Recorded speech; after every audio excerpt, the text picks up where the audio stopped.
Oh, lads and ladies and everything in between. Christ almighty. Hello.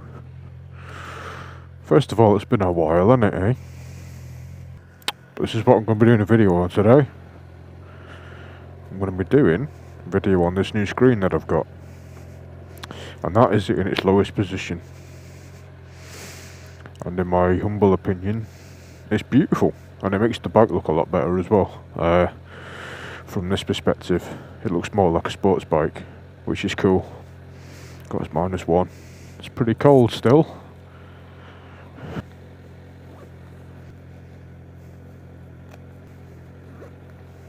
So that is the lowest position. I'll just cycle through now so you know what it looks like. That's the second position, which is actually really, really nice. Third position. Again, looks completely fine, especially from the outside as well. And that's the highest it goes up to. Again, that's the lowest. I kind of prefer it in that medium setting, to be honest.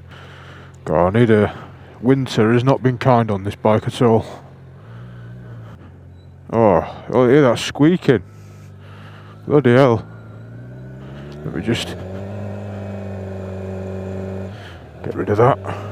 It's been up and down, the weather. The weather's been, you know, it was a few days ago it was 10 and 11 degrees outside, and now we're back to -1 again, so that was fun. One thing I do need to do is I need to sort the tyre pressures in this bike, because it's really not wanting to turn in the front. It really doesn't want to turn at all, so I really need to sort the tyre pressures out on this thing. However, it's been a while. I haven't done a video in ages. I did promise that I would do one about this new. I promised I'd do one about this new screen, and I hope you're getting a sort of feel for how it looks compared to the old one. Go and look at my other videos if you want to go and see what it used to look like. And I did a video on installing it. It's like a before and after as well. And it is very, very cool. It does remind me of like a H2, the SX. Oh, back end came out then. That was fun.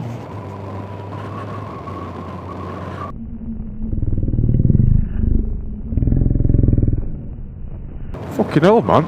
Fucking hang your dog, bastard! I've got you on video doing that, you little shit. Yeah, so I hope everybody's doing okay and had a good Christmas. I've not been around recently. I've had a bit of a bad patch, to be honest.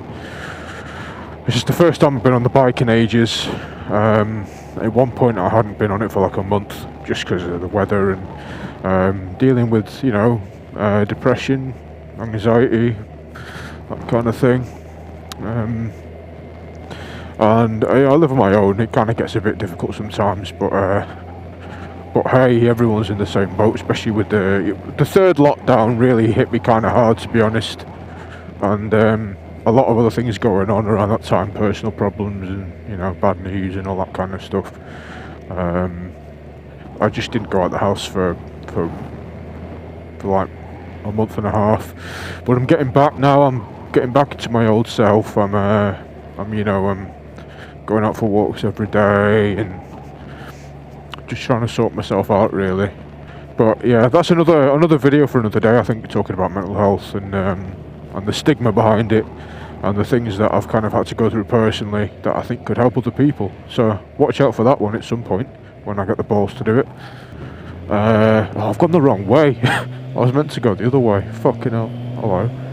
The chain on this bike is just gone, by the way. The bike has turned into a bit of a rust bucket over winter, even though I've had it covered up on ACF coated and protected and all that. So I'm going to be looking for a new place when it comes to moving out. This time with a garage. Apparently it was -22 degrees last night, the coldest since 1995, which is when I was born. That was in Aberdeen, of course. -22 in the UK is fucking unreal, mate. Like, that's very cold. But yeah, so what the bubble on this thing is beautiful, man. It really is nice. Unfortunately, I mean, let me just say, it has made a massive difference. And if you can afford, however much this was, 80, 90 quid, I would say it's a very worthwhile investment. Oh, why am I in neutral? What the fuck? Why am I in neutral? It says I'm in neutral, but I'm not. Oh, fucking hell, here we go. Something's happened, because it's saying that I'm in neutral when I'm not in neutral. Now I'm in second, now I'm in first. Okay. What the fuck? Okay, now I'm in no gear. What the fuck? Right. Now I'm in... Okay, I'm in first. Up to neutral, and nothing happens. But I'm in neutral. Now it says I'm in first, but I'm... Right, let me just... Fuck's sake, man. Fucking typical. What the hell's going on with this thing? Fucking piece of shit, man. I'll put my hazards on just to... It says I'm in first. Put it up into neutral and nothing's coming on. There's no neutral light coming on. But it said I was in neutral before. Now I'm in first. But... Look at that. I'm going up in first. Apparently I'm in first still. What? But now I'm in first and it says I'm in first. Now I'm in neutral and it still says I'm in first. What the fuck? Right, this is...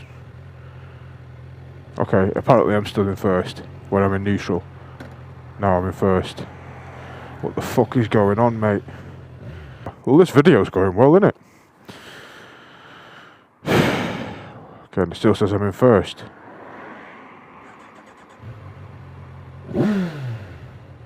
Okay, I'm in neutral. I'm in neutral, but it says I'm in first. Right, I'm getting a bit worried now. I hope there's nothing wrong with it.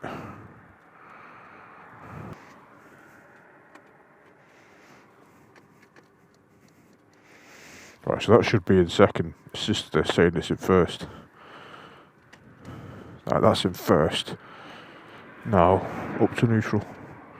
Still saying it's in first. What? But when I was in like fourth, it was saying I was in neutral. I have no idea. Yeah, fine. No, I'm fine, thank you. Ta, thank you.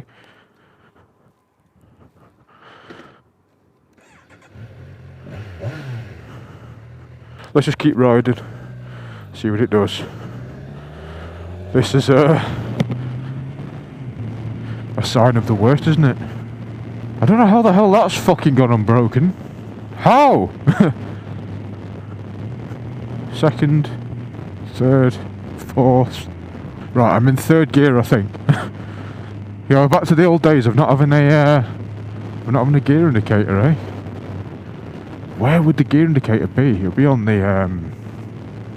it'll be a sensor inside the actual gearbox, wouldn't it? Great. I wonder how I'm meant to fix that. Well, oh, that was a pop. Don't know what that pop was. That's all going well today, isn't it, eh?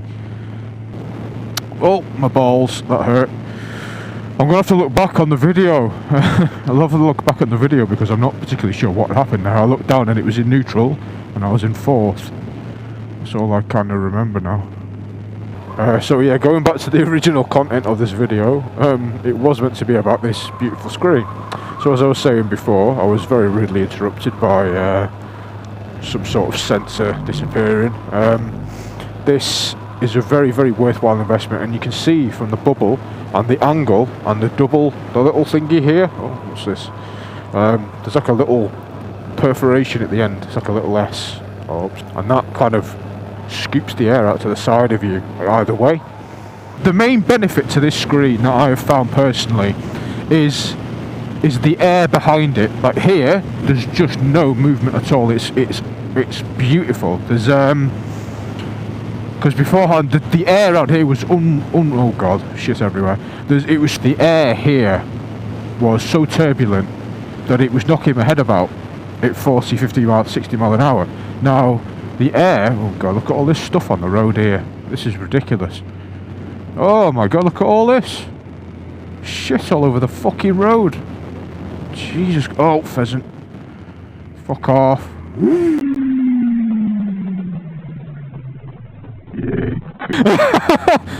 This fucking journey. Oh my god. Alright, we'll get there.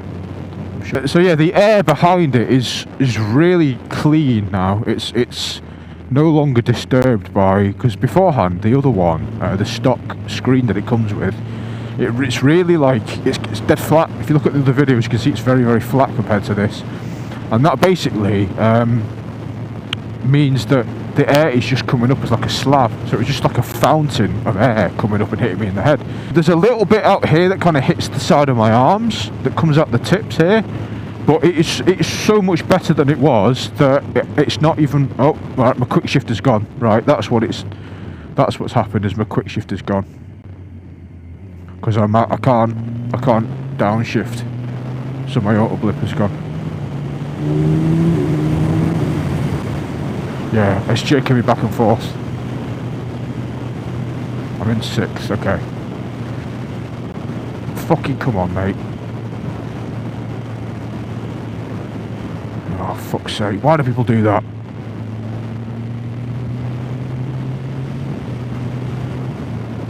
Right, here we are. Right. So that's the main benefit, is how clean the air is. Around here, beforehand, your hand would be moving up and down like this. But now it's very much, it's just still. It's very calm. No bad air. Oh, now my gears are working again. The actual air that's deflected off it is so much cleaner than it was. So the original one, it was like, it was very buffety. Like the air was very like, your head would be all around here.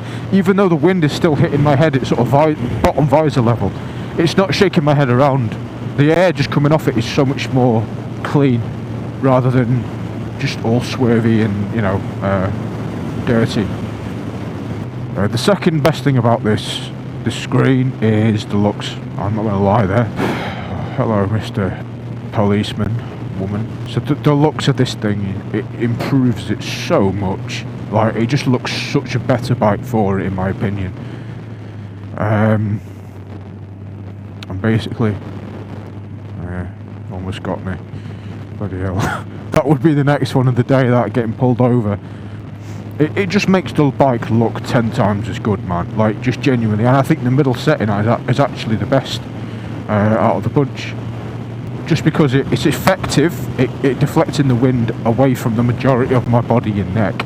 And it just gives it like the bubble that sports bikes have. Oh wow, look at all this traffic. Right.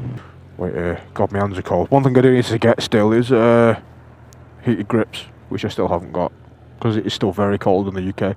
There's the Peak District. Peak District over that way. Warrington. Some sheep. Very clear day today, actually. It's very nice. Pretty. But very cold. In fact, you know what? I'm going to put it down to the bottom one so you get to see what that looks like. But it looks like the H2SX to me now, with the cool bubble screen that's got on it. So the next thing on the list, number 3 is the wind deflection properties. You want to let me through? Thank you, mate. So the actual deflection properties compared to the original are actually very much improved. The only reason I'm being a bitch about it is because it hasn't taken the majority. It hasn't taken all of the air away. And I don't think you're going to get that. I've come to the realisation now that you aren't going to get that unless you get an adventure bike, It's something you just got to live with at the end of the day. Thing is, if I took my head down and get into a really sporty position, it's amazing. But if you're in an upright position, even though this is a sportier bike, you're still in somewhat of an upright position. Not quite, adventure style or anything, but you're still, sort of that angle rather than that on a sports bike and that when you're on an adventure bike. So you're always going to get a bit of wind, in your face. Now this is a perfect example. So this is like a channel, and you've got big air arcs that's going past at very high speeds, which is causing a lot of turbulence. And then in front of me, I've got the dirty air coming off the back of this lorry, and it's on a very small channel of a road. And it's quite a high speed limit road as well. It's a 60 limit down here. And so I am actually feeling on my shoulders and my arms, where I'm not protected, the air, pushing me around. but I'm not feeling any of that on my chest or the lower of my head. Even the upper of my head, to be honest, I'm not really feeling much, which marks a massive improvement, because I've been down this road thousands of times, you know, and I've always felt the turbulence in those kind of situations. I've been on the dual carriageway with it when it's full. I haven't had too much experience with it on the dual carriageway yet to make a comprehensive sort of you know, opinion of it per se, but come on mate, if you're gonna go, fucking go. Jesus Christ. But it has made a marked improvement, especially when you're tucked in. You know, the thing is, again, like I said before, anything above 60 mile an hour on one of these kind of bikes, unless you're fully tucked in like a, you know, properly sports tuck, then you're always going to get buffeted. You're always going to get, you know, some form of noise from the wind. So what I would say is that if you have the money spare, you know, it's burning a hole in your pocket, and you want to make a decent upgrade to your bike, then I would go for it. Honestly, I would really go for it, because just for the looks alone, I think it's worth it. And this is the light smoke. I think a dark smoke would look really good on this, but you know, I do a lot of high-speed stuff like on motorways and dual carriageways and stuff. So I want if I'm tucked over, I want to be able to see through the thing, which you can't really if it's a dark tint on a nighttime run. So the light smoke in that particular circumstance is really good for me. The bottom of it is blacked out, which looks really cool. And you do get extensions on these screws that you can see they're kind of sticking out. You do get extenders, so you can push them up. If they're not quite, you know, at a level, it gives you a bit of customizability, which is really good. So I give Ermax, you know, I'm not going to do a star rating, but I'd give them a good rating, you know, just because they've done a very good job on this particular product. So I'd give them a shot if I were you. So that's it from me. I hope you really enjoy the new aesthetic, because I do. I'm probably going to be coming out with a few more videos in the future about it, but until the next one, guys, thank you very much for watching, and I'll see you in the next one. Thank you all for the views, thank you all for the new subscriptions that you've all been giving me. I have been noticing that my views have been going up quite a lot recently for me, so I really do appreciate all of your hard-earned time in lockdown, and I hope you're all doing okay, you're healthy and safe, and I'll see you again very soon. Sort 'em out.